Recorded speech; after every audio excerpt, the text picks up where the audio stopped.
저번 법회 때 했던 그 강아지, 지축이, 예, 살아있어요. 잘 살아있습니다.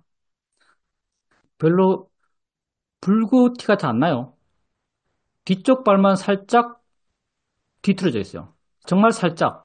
쟤 다쳤지 하고 보면 표시가 나요. 근데 아마도 다친 걸 모르는 사람이 보면 표시도 잘 안 날 것 같아요. 정말 대단하지 않나요? 타이어 앞쪽, 뒤쪽 다 치웠는데, 타이어가 몸통을 지나가는데, 생명이란 게 대단하죠. 애가 아주 아주 잘 살았습니다. 애가 엄청 순해요. 여러분 수행 열심히 하셨죠? 수행 잘 하셨죠? 난 잘했나? 너무 피곤했습니다. 이번 주는. 왜 이리 피곤한지 모르겠어요. 몸이 피곤하면 마음도 피곤해지는 것 같아요. 우리가 아무리 수행자라고 하고 알아지는 것부터 객관적이 된다 하더라도 몸이 피곤하면 그 피곤함으로부터 마음이 자유롭기는 쉽진 않습니다. 그러면 자유로워져야 되는가? 수행한다면서 그렇게 자유로워지지 않아도 상관없는가? 수행자가 많은 사람이죠. 여러분 수행자 맞죠? 여러분 다 수행자입니다. 우리 다 수행자예요. 멋있죠, 수행자? 남에게 말하지 마십시오. 이상한 사람 취급받을 수 있습니다. 우리 다 수행자입니다. 수행자가 많은 사람일까요? 피곤해도 마음이 좋은 사람? 지혜가 있는 사람? 항상 깨어있는 사람? 수행자가 뭘 하는 사람인가? 우리 이 수행에서 수행자는 바르게 보려고 지속적으로 노력하는 사람이죠. 바르게 보려고 지속적으로 노력하는 사람이요. 뭐가 생기는 건 안 중요해요. 생길 게 생기겠죠. 뭐 화가 생기든 피곤함이 생기든 정신이 멍함이 생기든 뭐하든 무슨 상관 있겠어요. 일어나는 것은 일어날 대로 일어나요. 생긴 것에 대해서 단지 그걸 바르게 보려고 노력하는 사람, 그 사람이 수행자죠. 마음이 좋은 사람이 수행자가 아닙니다. 행동을 바르게 하는 사람이 수행자가 아니에요. 수행자는 자신의 삶의 체험, 알아지는 것, 그 알아지는 것을 단지 지속적으로 바르게 보려고 하는 사람입니다. 여러분이 수행을 잘했다, 내지는 열심히 했다, 그건 마음이 좋았다, 마음이 깨어있었다, 이런 것이 아니에요. 내가 내 삶에서 생겨나는 그런 경험들을 할 수 있는 만큼 할 수 있는 대로 바르게 보려고 노력했다. 그런 노력을 하셨다면 여러분은 수행을 아주 열심히 하신 거죠. 우리는 결과를 갖고자 하는 사람이 아닙니다.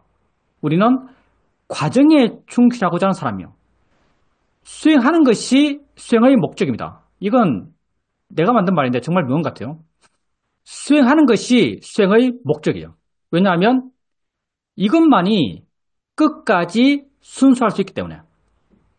그러면 수행되는 것이 수행의 목적이면 어떻게 될까요? 마음이 좋은 것, 지혜가 난 것, 이렇게 수행되는 것이 수행의 목적이라면 반드시 거기에는 욕심이 개입해요. 수행의 길은 하면 할수록 길이 좁아지는 것 같아요. 하면 할수록 길이 외길이 된다고 난 느끼고 있어요. 내가 느끼는 거예요. 이게 정답인지 모르겠습니다.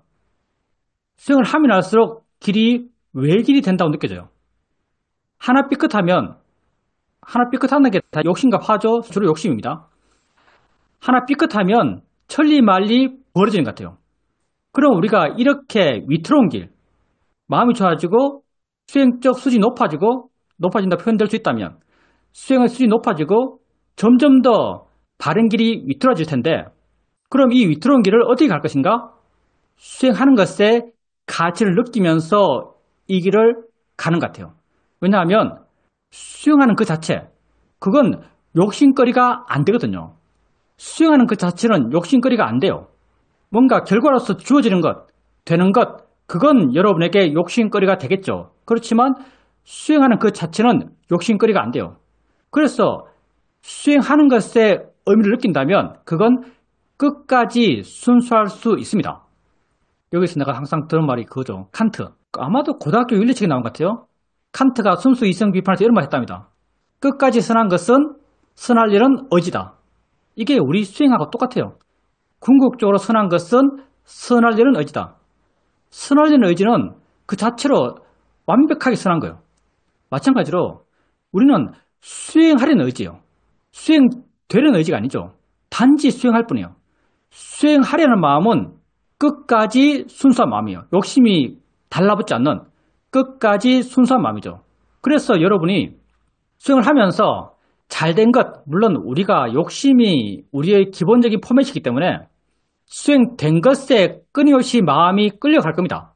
근데 정말 수행을 바르게 하고 수행을 꾸준히 하고 마음이 지롭다면 수행하는 것에 조금씩 의미를 느껴갈 거예요.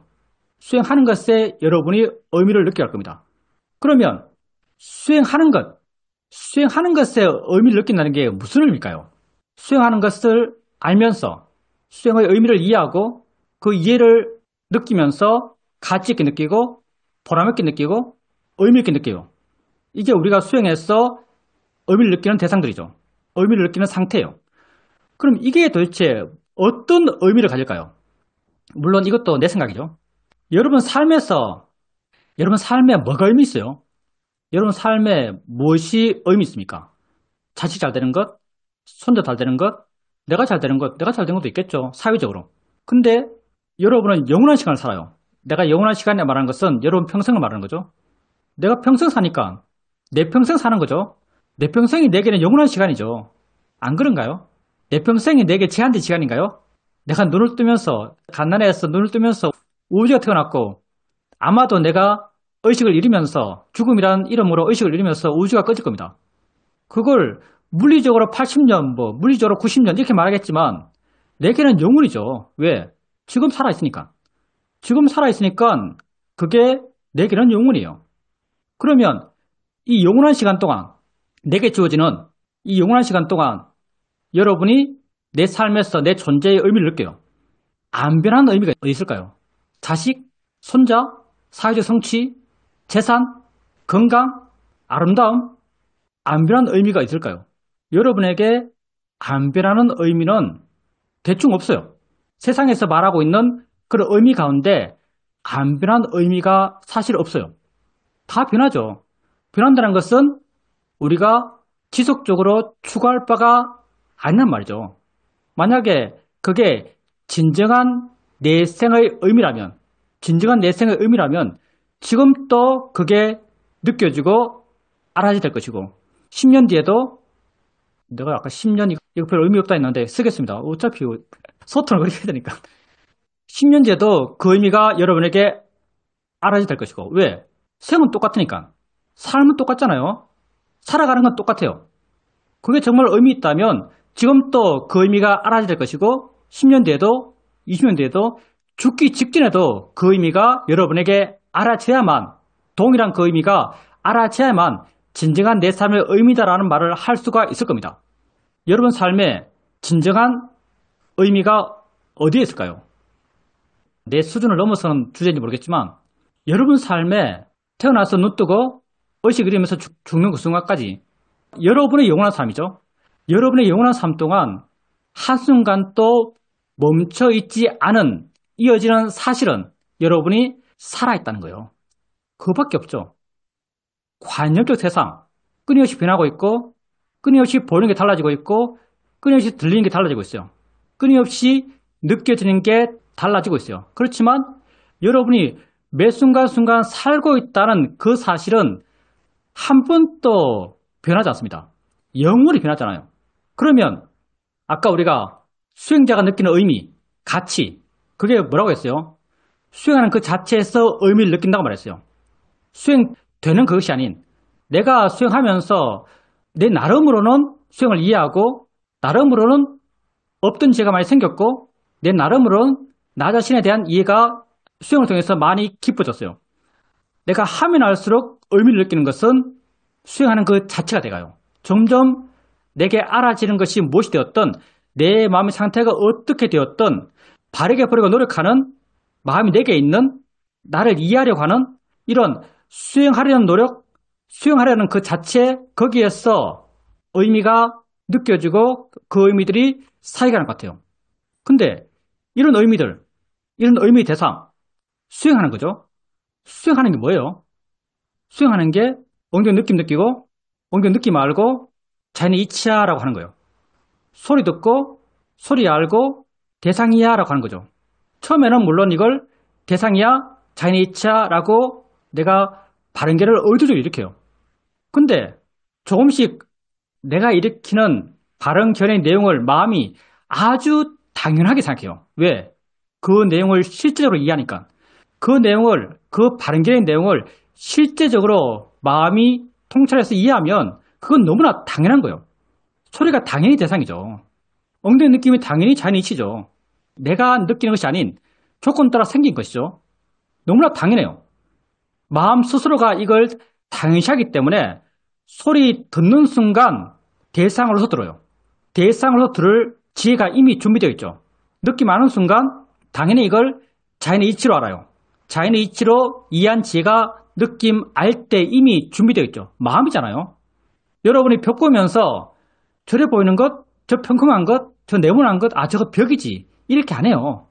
보면 벽인 줄 알아요. 왜? 마음이니까. 조건 지어지면 그냥 반응해요. 소리가 당연히 대상이지.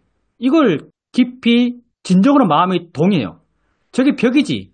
저걸 진정으로 마음이 동의하는 것처럼 소리가 대상인 것을 마음이 진정으로 동의해요. 그러면 소리 들으면 이미 대상으로 알고 있어요. 느낌 알면 이미 자연의 이치로 알고 있어요. 엉덩이 느낌이 있어서 엉덩이 느낌 알아요. 이미 준비된 물러난 마음으로 소리 들어요. 대상으로 들어요. 이미 대상으로 이해한 준비된 마음으로. 생각 알아요. 생각을 이해한 준비된 마음으로. 봄을 알아요. 봄을 이해한 준비된 마음으로. 이렇게 엉덩이 느낌 알고 소리 알고 생각 알고 물러나는 마음. 이때 물러나는 마음은요. 물러나 있다고 느껴지지도 않습니다. 원래 물러나 있으니까. 근데 이렇게 내가 꾸준히 수행해 오면서 엉덩이 느낌을 이렇게 알고 있다는 것. 소리를 이렇게 알고 있다는 것.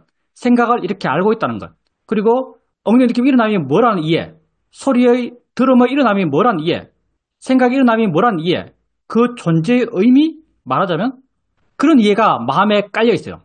그러면 이렇게 살고 있는 나 엉덩이 느낌 알고 그 의미를 이해하고 의미도 그 의미란 게 일어남의 의미 흔히 연기라고 부르는 이 일어남의 의미를 내가 골똘히 생각해서 이러이러한 의미가 있지가 않아요. 그냥 느껴져요. 왜? 마음이니까. 소리 들으면 소리 들음의 의미, 소리 있음의 의미, 그것을 알고 있다는 의미, 이게 그냥 마음에 느껴져요.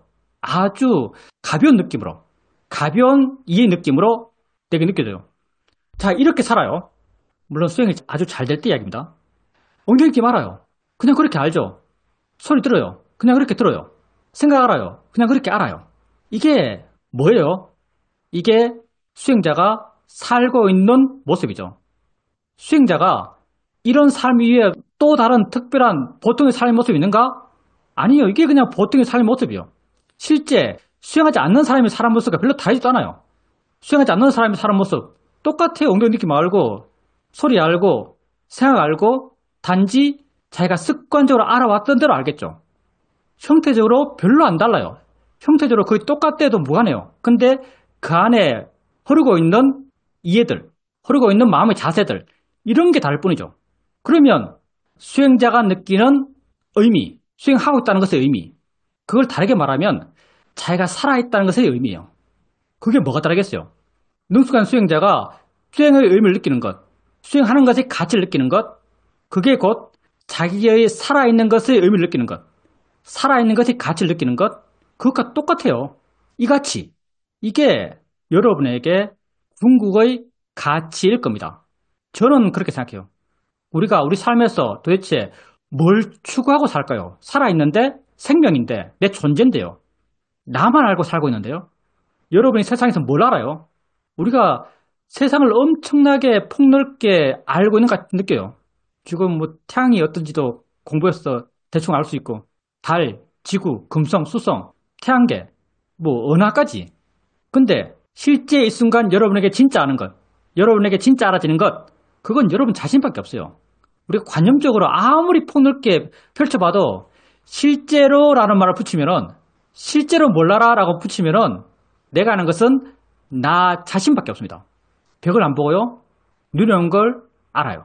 오른쪽에 소리를 듣는 게 아니고요. 귀여운 소리를 알아요. 내 암 가운데 나 자신을 벗어난 건 하나도 없어요. 난 오직 평생을 나만 알고 살아요.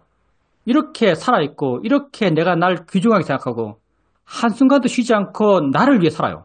그리고 실제로는 나만 알면서, 이게 우리 생이죠, 사실은요.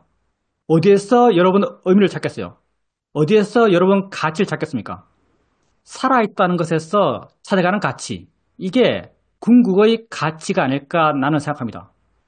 이게 그럼 단지 생각인가? 아니요, 생각 아니에요.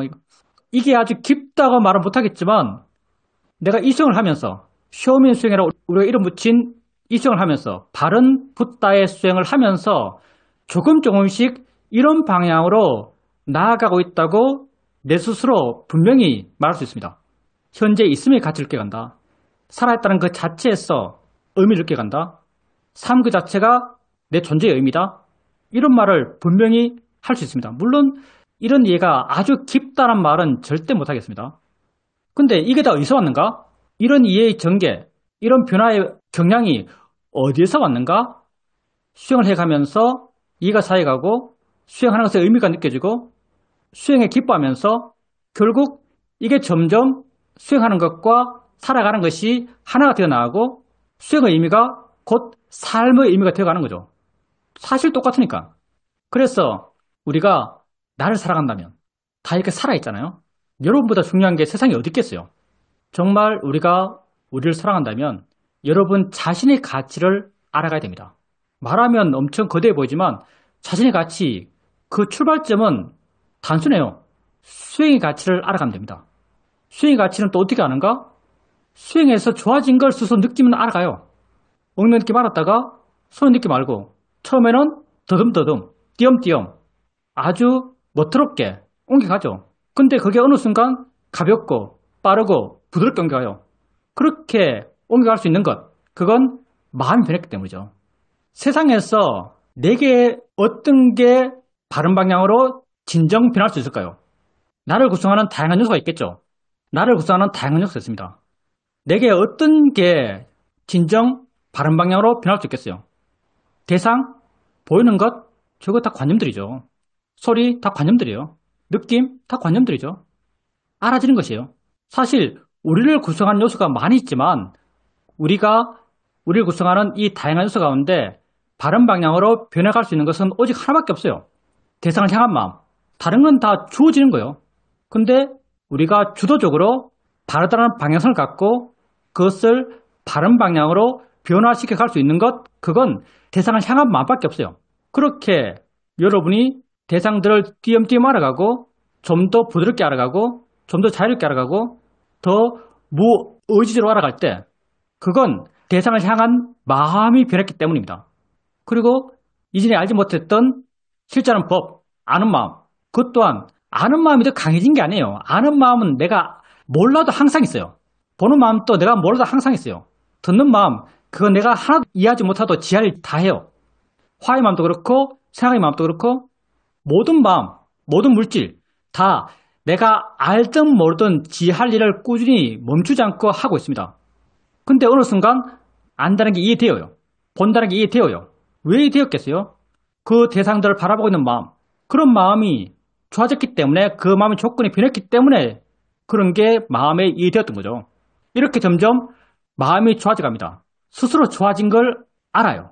스스로 변해가는 자기의 모습이 확인됩니다.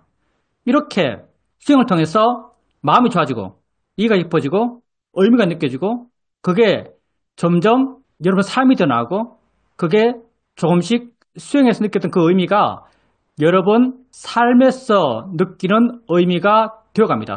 우리가 수행하는 것이 수행의 목적이다. 내가 이런 말 해요. 근데 저번에도 이런 이야기를 한 번 한 것 같아요.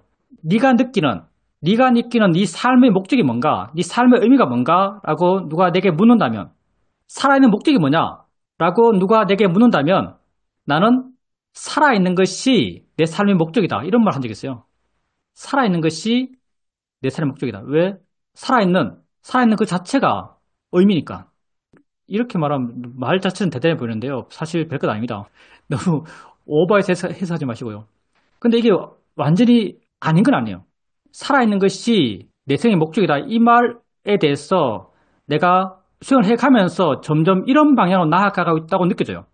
그래서 수행을 하면 할수록 우리가 수행의 과정에 따라서 자연스럽게 이런 방향에서 내 삶, 내 존재의 의미를 찾아가지 않나라고 생각합니다. 질문입니다. 며칠 동안 몸이 많이 아팠습니다. 지금 또 컨디션이 아주 안 좋습니다. 정말 환자가 되었습니다. 병자처럼 수행해라 라는 말이 있는데 정말 병자처럼 수행하고 있습니다. 병자가 되니까 마음이 톤 다운 됩니다. 뭔가 포기하는 마음이 되고 모든 것을 수용하는 마음이 되고 나 자신에게만 관심을 두는 그런 마음이 됩니다. 그래서 병자처럼 수행해라 라는 말을 많이 읽었고 들었지만 지금은 실제 그렇게 하고 있습니다. 며칠 동안 주로 많이 누워 지냈는데 자세가 이러하다 보니까 마음도 쉽게 둔해집니다. 둔해지면 또 둔해지는 것이고 알아지면 또 알아지는 것이고 그렇게 그 상태를 단지 받아들이고 바르게 보려고 합니다.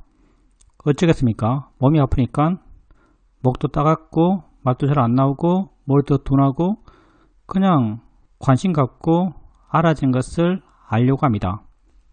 병자처럼 수행해라 라는 말이 있죠. 병자처럼 수행해라 이런 말을 합니다. 왜냐하면 병자의 마음이 가장 바람직한 수행자의 마음 상태와 똑같기 때문이에요. 무슨 말인가 하면 오직 자기에게만 관심이 있어요. 주변에 어떻게 되든 별 신경 안 써요. 오직 마음이 자기에게 있는 거죠.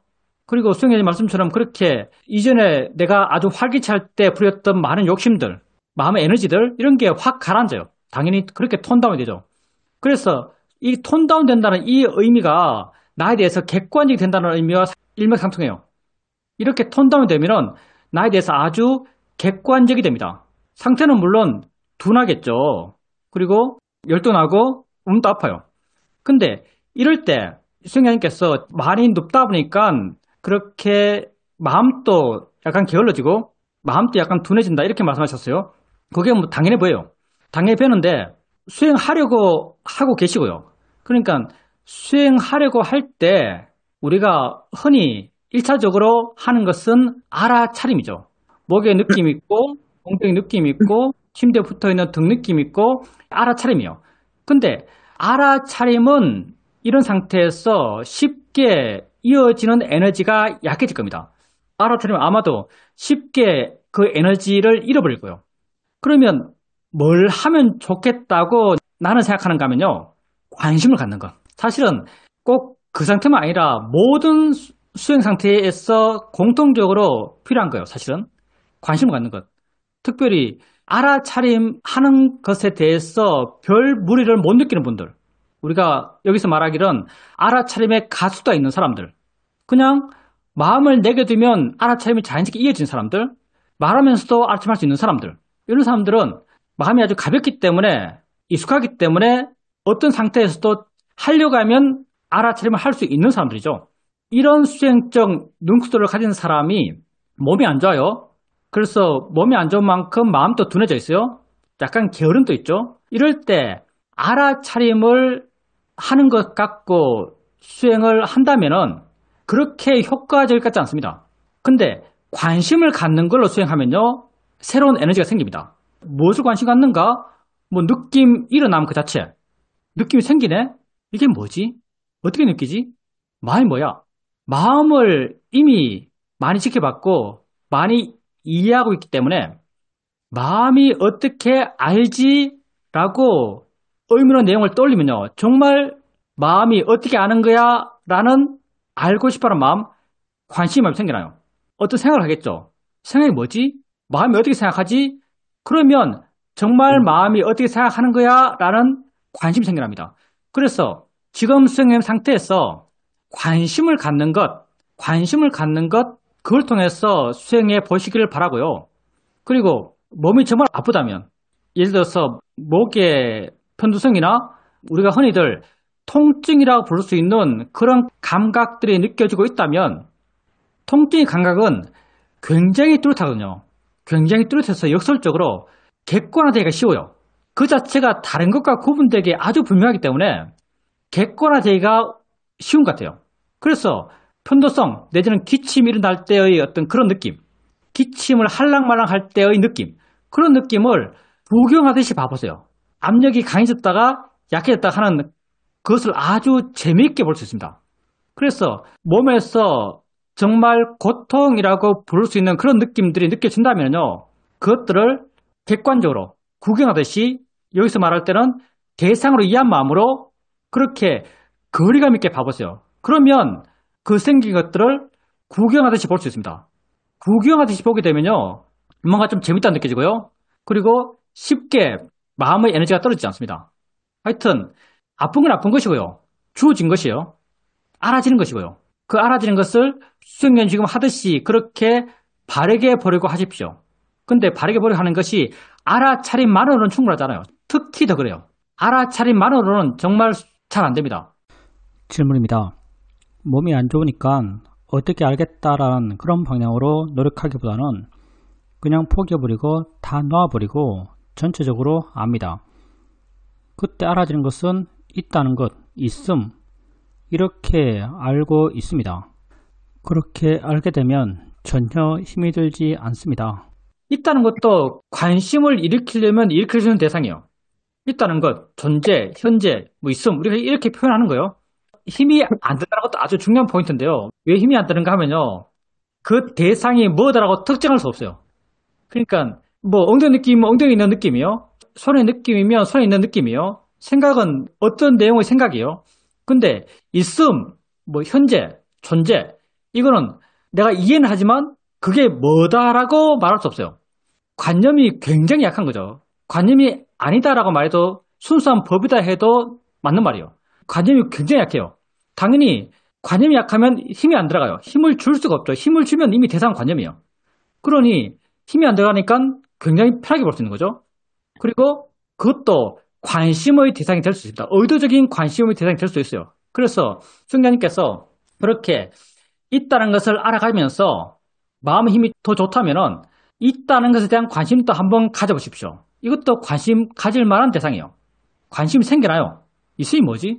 내가 뭘 보고 있지? 내가 뭘 보고 있는 거지? 내가 뭘 보고 있는 거지? 라고 하면 사실 할 말은 없어요. 그래서 내가 수행을 하면 할수록 점점 수행이 미세해진다 이런 말 하죠.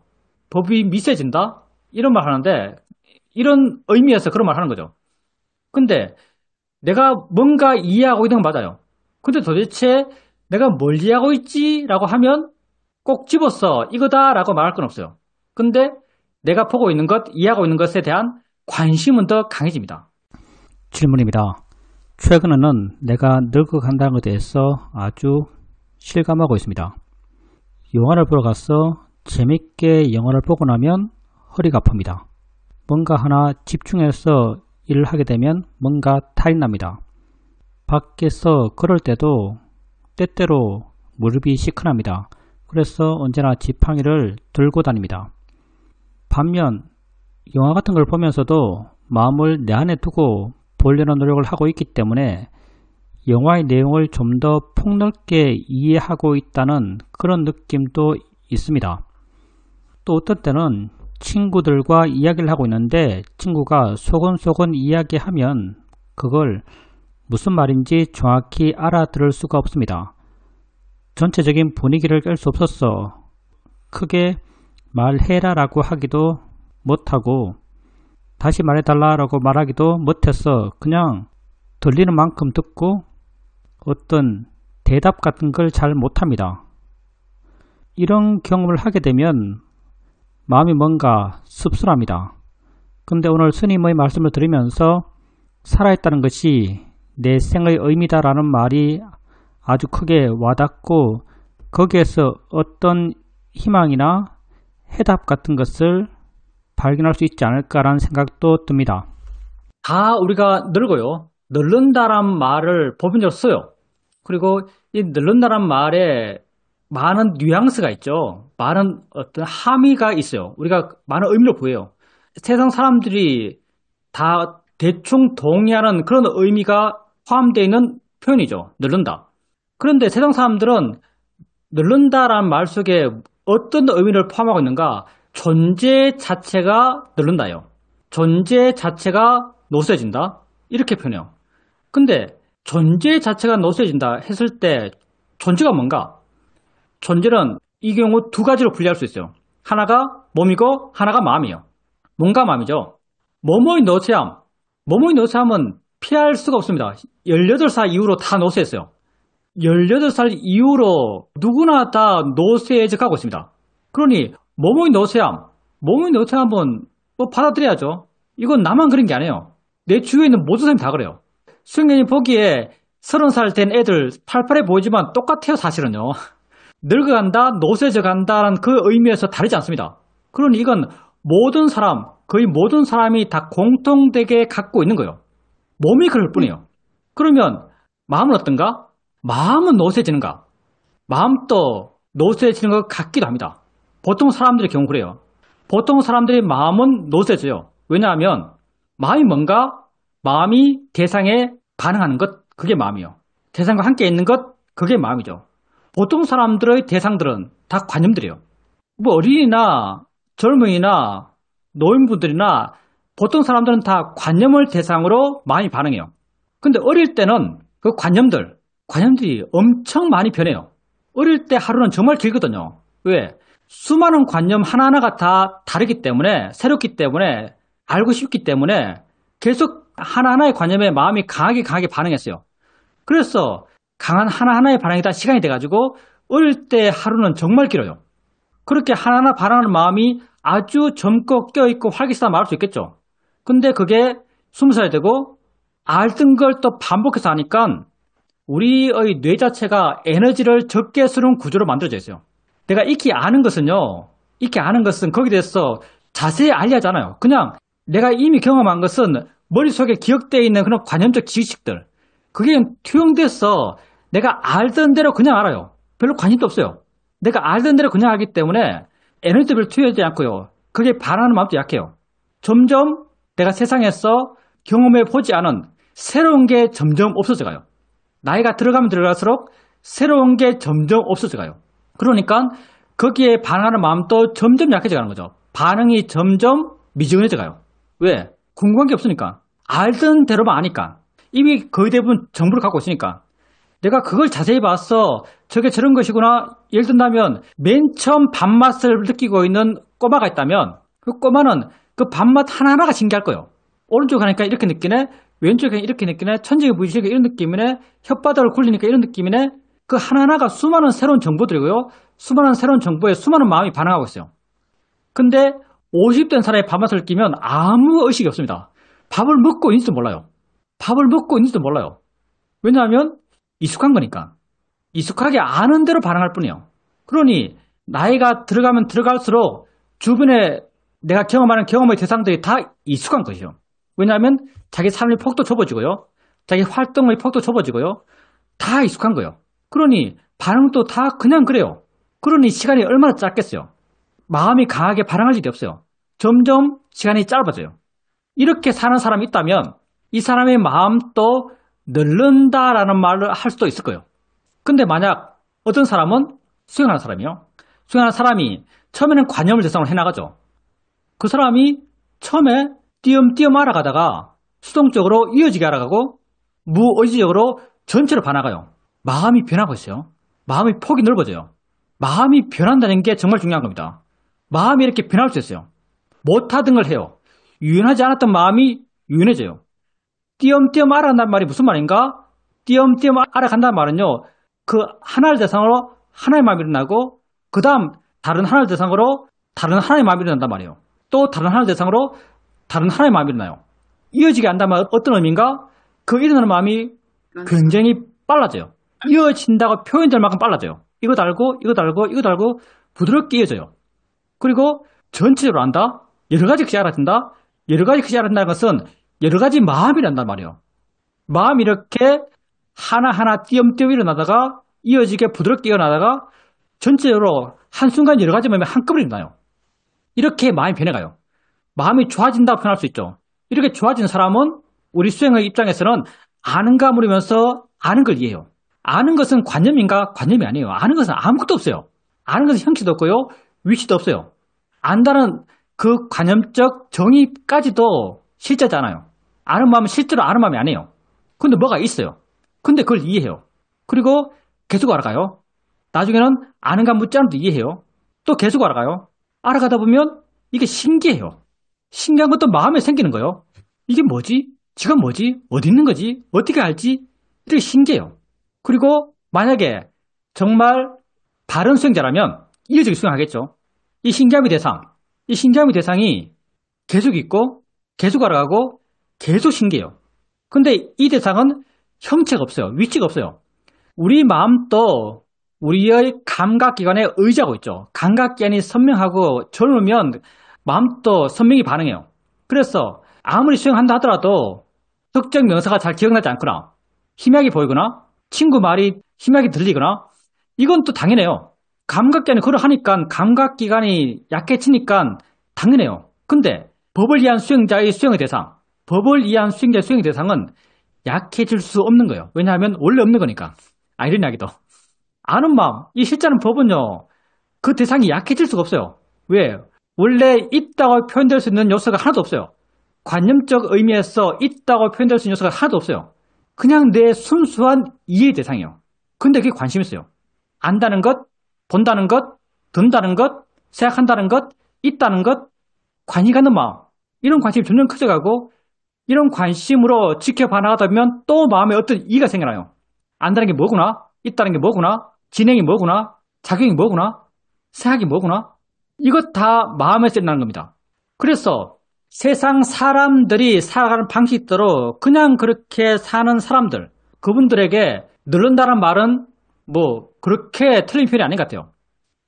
근데 우리 같은 사람들, 수행하는 사람들, 일반적 의미에서 없는 것을 이해한 사람들, 없는 것을 알아가는 사람들, 없는 것을 알아간다 해서 없는 의미가 뭐냐면요. 그것에서 감각기관의 필요성이 없는 거예요, 사실은요. 그것을 알기 위해서 감각기관의 젊음이 필요 없어요. 실제로는 법을 이해하는 사람들, 관심이 커져가는 사람들, 없던 이해가 생기는 사람들, 마음이 변하는 사람들, 이런 사람들에게 늘른다는 말은 적당하지 않습니다. 그냥 몸은 조건이 그러니까 태어날 때부터 업의 결과로서 몸은 원래 그렇게 태어났어요. 그래서 몸이 변해가는 거예요. 그러니 늙음이란 말을 쓰지 마십시오. 늙음이란 말은요, 마음도 거기에 도매값을 넘기는 거예요, 사실은. 늙음이라는 표현 자체가 마음도 그 늙음의 의미에 도매값 넘기는 거예요. 마음은 안 그래요. 몸은 노쇠에 가요. 몸이 노쇠져요. 그렇지만 마음은 노쇠지지 않습니다. 수행자님이 수행을 통해서 맨 처음 수행할 때의 수행자님이 수행하는 마음과 지금 수행하고 있는 수행하는 마음은 달라요. 옛날에 이해하지 못한 이해들이 마음에 있고요. 옛날에 관심 없었던 그런 관심이 지금 마음에 있어요. 마음이 변한 거예요. 젊음과 늙음이라는 표현을 만약 쓴다면 그건 마음이 젊게 변한 거예요. 젊음이 뭐겠어요? 생동하는 것, 관심 있는 것, 없는 걸 만들어내는 것, 에너지가 투사되는 것, 이게 젊음이죠. 젊은 마음이겠죠. 아는 마음에 에너지가 투사돼요. 저게 뭐지? 하거든요. 보는 마음에 에너지가 확 일어나요. 어떻게 보지? 이렇게 하고 있어요. 없던 지가 생겨나요. 없던 게 만들어져요, 마음속에서. 그럼 이런 마음을 늙었나 젊었나 라고 양자로 말해보라면 젊은 마음이라고 할 수 있겠죠. 그러니까 자기 존재 전체를 표현하는 데 있어서 늙음이라는 표현을 쓰지 마십시오. 이거 정말 안 좋은 표현이에요. 마음은 그렇지 않습니다. 그냥 몸을 이야기하세요. 몸은 노쇠죠. 당연하지. 그렇지만 마음도 좋아지고 있어. 이렇게 아십시오. 실제 그러하니까요. 그래서 친구의 말이 잘 안 들려요. 그럴 말 하죠. 신경 쓰지 마십시오. 수행자님에게는 그것보다 훨씬 더 가치 있는 게 점점 강해지고 있습니다. 그렇게 몸과 마음을 따로 떼고 생각하십시오. 몸은 노쇠지는 것 당연해요. 다 그래요. 그렇지만 마음은 수행자님의 바른 수행의 노력을 통해서 마음은 점점 젊어지고 있어요. 그리고 이 젊음은 점점 더 강해질 겁니다. 왜냐하면 더 깊은 이해가 생길 거니까. 지금 내게 없는 마음이 생길 거니까. 없는 이해가 생길 거니까. 지금은 내가 느끼지 못하는 가치를 느껴갈 거니까 다 마음이 하는 거예요. 무한한 가능성이 있습니다. 그러니까 늙음이란 말을 수행자님 존재 전체를 표현하는 표현으로 쓰지 마십시오. 질문입니다. 요즘은 수행의 모두가 좀 바뀐 듯이 느껴집니다. 하려는 마음이 많이 약해졌습니다. 그냥 받아들이고 전체적으로 지켜봅니다. 전체적으로 지켜보면 그냥 있다는 것이 알아집니다. 굳이 말한다면 있음이라고 말할 수 있을 것입니다. 그럴 때 관심을 일으켜봤습니다. 현재 뭐지? 이렇게 관심을 일으켰을 때 뭔가 이해된 듯한 느낌이 있었습니다. 요즘은 수행이 그렇게 진행되고 있습니다. 저번 대면 법회에서 스님께서 어떤 분의 질문에 답하시기를 법문을 너무 많이 듣는 것에 대해서 한번 생각해보고 법문을 좀 적당히 이용해라 라고 말씀하셨습니다. 저 입장에서 법문은 제게 아주 큰 도움이 되었습니다. 내가 대충 알고 확실히 뭐더라고 알지 못했던 것을 법문을 통해서 분명히 이해하고 그 이해가 생기면서 마음이 희열이 생기고 이런 경험을 자주자주 했었습니다. 그래서 내가 생각해도 법문을 정말 많이 듣습니다. 일어나자마자 법문 듣고 있고 스트레칭 하면서 식사하면서 어떨 때는 좌선을 하면서도 법문을 듣고 있습니다. 그럼 법문 들음을 통해서 새롭게 뭔가 알아가고 새로운 이해가 생기고 그걸 통해서 기뻐하고 환희심이 생기고 이런 경험을 많이 했었습니다. 그리고 목요일이 지나고 금요일부터 법문을 한번 줄여볼까 라는 생각이 들었습니다. 그래서 금요일부터 법문을 완전히 안 들었습니다.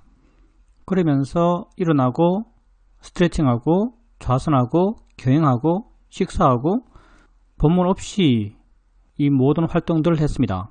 그러니까 좀 변화했다고 느껴지는 게 뭔가 하면 마음이 좀 더 나 자신에게 밀밀하게 와 닿아 있다란 그런 느낌이 듭니다. 그러면서 이렇게도 한번 해볼만 한데라는 생각도 들었습니다.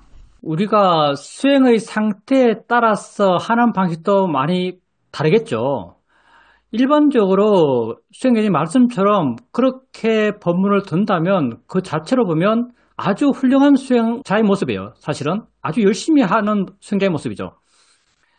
근데 왜 법문을 그렇게 많이 듣는 게 꼭 반드시 좋다라고만 할 수 없는가 라고 한다면은 내가 그때 어떻게 설명했는지 모르겠는데 우리가 보고자 하는 건요 무형일 것이에요. 사실은요. 수행자님께서 금방 있으면 말했지만 이게 있는 게 아니에요. 있으면 말도 가장 색깔 약하게 그것을 표현하기 위해서 쓰는 말이에요. being이라는 표현.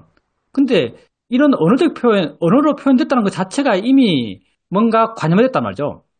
근데 관념화되지 않는 어떤 순수한, 그것도 순수한 있음, 뭐 옥상옥인가요? 하여튼 순수한 있음을 표현하든 어찌됐든 알 수 없는 걸 알려고 그래요, 우리는요. 법이라는 게 사실은 정의될 수 없는 거죠. 근데 이걸 우리가 무형의 것이라고 이렇게 붙인다면 우리의 예의 대상, 내 존재라는 것, 이건 무형의 것이에요. 근데 큰 스님들, 큰 스승들은 무형의 형식으로 가르쳤어요. 중국 이야기 별로 좋아하지 않지만 해당되면 갖고 왔습니다. 중국 선사들 이야기 별로 좋아하지 않지만 우리에게 해당되면 갖고 왔어요. 중국 선사들, 우리 시험이랑 약간 비슷하거든요. 중국 선사들 찾아와가지고 스님 불법이 뭡니까? 라고 하면 두드려 팼다죠. 그 왜 패겠어요? 무형의 것을 무형으로 가르치는 하나의 방식이겠죠. 뭡니까? 라고 물으면 할 그러죠. 왁 하는 거죠. 왁하고 고함 치는 거요. 이게 사실은 무형의 것을 무형으로 가르쳐주고 있는 거예요. 말할 수 없는 걸 어떤 보여주고 있는 모습이죠. 듣는 사람이 그걸 그렇게 느꼈는지는 모르겠어요. 하여튼 우리가 해석해 준다면 이렇게 해석할 수 있어요. 말할 수 없는 것을 표현하고 있는 표현들이죠. 그리고 쇼미사이더는 내가 그분에게 배워본 적이 없어 모르겠지만 들리는 발언은 아주 단순하게 말했다 그래요. 알아침 해라, 지혜 있게 알아침 해라, 이 정도 말씀을 한글로 알고 있어요. 별로 꼬치꼬치 이렇게 저렇게 해라고 말 안 했어요. 무형의 것을 무형 가깝게 가르친 분이죠. 떼자네 사이도는 말을 많이 하세요. 근데 그 말들이 모르는 사람은 하나도 모를 말이고요. 아는 사람은 다 알 수 있는 말이에요. 그래서 먼저 안 사람이 이해하는 말을 해요. 세상을 둘러 나누면 대상과 마음이다. 이런 말 해요. 사이도는 이렇게 말하거든요. 세상을 둘러 나누면 대상과 마음이다. 근데 거기에서 세상이 뭔지 설명 안 해요. 왜 대상의 마음인지 설명 안 해요. 왜 그런지 부연 설명이 없어요. 그냥 끝이 이게. 세상을 둘로 나누면 대상의 마음이다. 이때 세상은 내 삶의 세상이고 내 삶이라는 게 곧 여섯 가지 감각계 안에서 일어남이고 여섯 가지 감각계 안에서 일어남이 다 대상의 마음이기 때문에 이런 표현을 해요. 근데 사이도는 아는 사람만 이해할 수 있는 말이에요. 그러니 이것도 모르는 사람이 들으면 이건 무형의 것이에요. 이분 또 무형의 것을 무형스럽게 가르치죠. 근데 우리는 어떤가? 우리는 무형의 것을 지극히 극단적으로 유형적으로 가르쳐요. 우리가 가고자 하는 것은 무형의 길이에요. 모양 없는 길이에요. 근데 이 무형의 길을 극단적으로 유형적으로 여러분에게 말해줘요. 세상을 둘로 나누면 대상과 마음이다.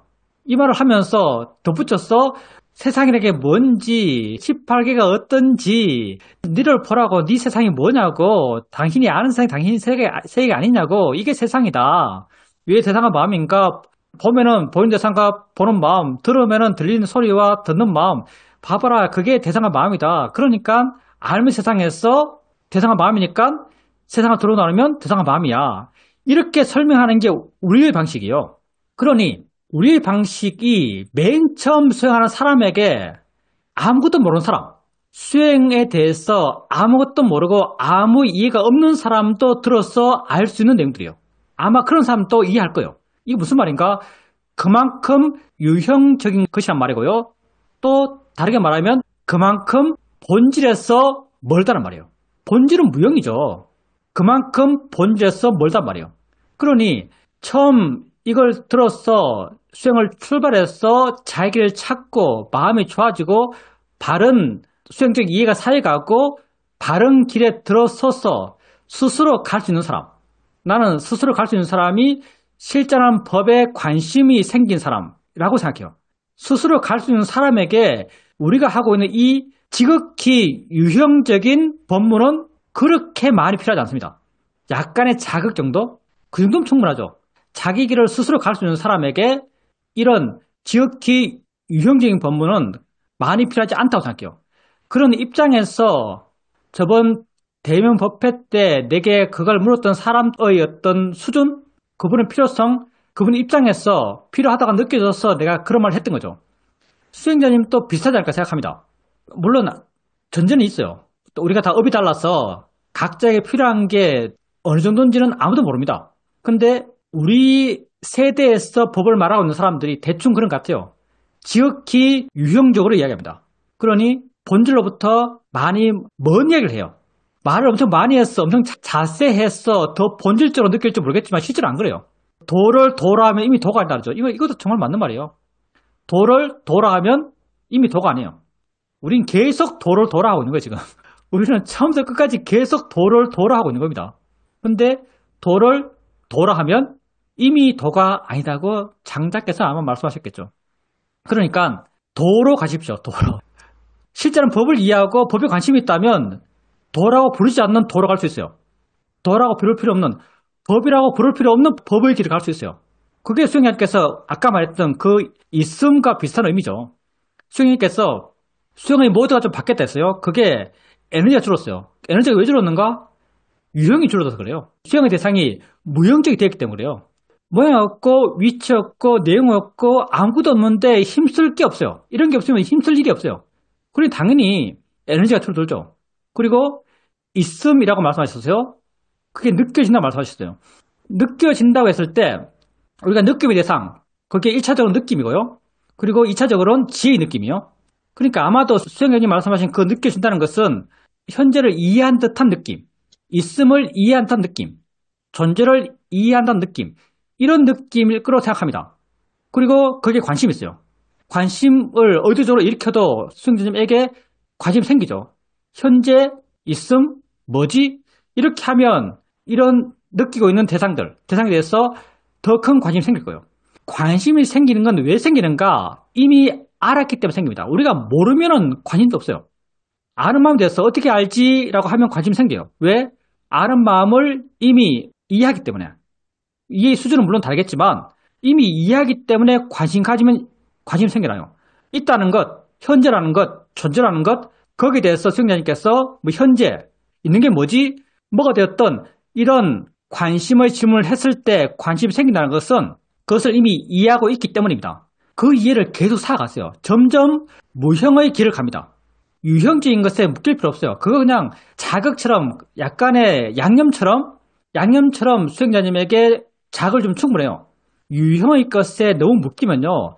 자기의 수행을 그렇게 유형적으로 정의하려는 그런 태도가 생길 수 있어요. 그냥 모호하게 짝이 없는 그 길을 가는 게 만만치 않습니다. 내가 뭘 아는지 모르는 그 길을 가요. 정말 모호하게 짝이 없는 내가 뭘 하고 있지? 뭔가 내가 이해하고 있는 것 같은데 내가 이해한 대상이 뭐지라면 할 말도 없어요. 그러면 이게 맞나? 하고 의심되고 이런 의심들은 뭔가 확실한 걸 잡고 싶어요. 확실한 게 뭔가 유형적인 설명이에요. 뭐 연기라고 뭐 부르기도 하고 뭐 이게 있으니까 저게 있다고 말하기도 하고 이게 본질을 표현할 말이 아니에요. 형식적인 말이죠. 말로 해야 되니까 하는 표현이에요. 그래서 이렇게 유형에 자꾸 의지하다 보면요. 무형의 이 모호한 길, 확실하지 않으니까 모호해요. 무형의 모호한 길을 가는데 불안감을 느끼고 뭔가 원래 자리에 돌아와서 뭔가 확실한 어떤 지탱적, 관념으로 표현된 그런 확실하게 의지할 수 있는 뭔가 구체적인 것을 찾으려는 마음이 생길 수 있습니다. 그래서 너무 수행을 하나하나 분명히 정의하면서 하려 하지 마세요. 이 정의가 다 틀렸어요. 그래서 궁극을 설명할 때 개구즉착이란 말을 해요. 입을 열면 틀렸단 말이죠. 분리문자란 말이 그냥 있는 말이 아니에요. 분리문자. 문자를 세울 수가 없어요. 다 이게 같은 맥락에서 나온 말입니다. 그래서 아는 마음을 이해하고 아는 마음부터 사실은 분리문자예요. 세울 수가 없어요. 아는 마음을 이해하고 거기에 관심이 있다면 그냥 그 길을 가면 됩니다. 점점 자기 스스로 자기 길을 가요. 너무 자기가 가고 있는 길에서 하나하나 이름 붙이고 하나하나 어느 정도 정리하고 하는 것에 목매지 마십시오. 그것 장애될 수 있습니다. 그런 입장에서 제가 그런 말씀을 드렸던 거죠. 여러분 자신이 가장 중요합니다. 그리고 내가 이렇게 있다, 산다, 이건 영원히 안 변해요. 영원한 내 삶에서 영원히 안 변합니다. 내 삶은 내게 영원한 겁니다. 영원히 변치 않는 여기서 가치를 느낀다면 내가 내 삶, 내 존재, 나 자신의 의미를, 가치를 계속 느껴갈 수 있어요. 살아있는 내내. 난 이게 진정한 우리 행복의 근원이라고 생각합니다. 함께 이 길을 가기를 바랍니다.